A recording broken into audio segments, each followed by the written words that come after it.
একজন হুজুর তার দুই শাগরেদকে নিয়ে পার্সোনাল প্রাইভেট কারে করে কোথাও যাচ্ছিলেন।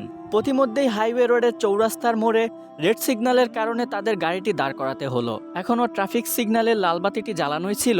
সামনে থেকে গাড়ি চলে যাওয়ার কারণে ড্রাইভার গাড়ি চালানো শুরু করে। ড্রাইভারের গাড়ি চালানোর পরেই হুজুর বলে উঠল, এই ড্রাইভারের মধ্যে তাকওয়া নেই। তখন পাশের দুই শাগরেদ থেকে একজন জিজ্ঞেস করলো, হুজুর, তার ভিতরে তাকওয়া নেই আপনি কিভাবে বুঝলেন? হুজুর তখন উত্তর দিলেন, রেড সিগন্যালের মানে হচ্ছে গাড়ি থামতে হবে, সামনে গাড়ি থাকুক বা নাই থাকুক।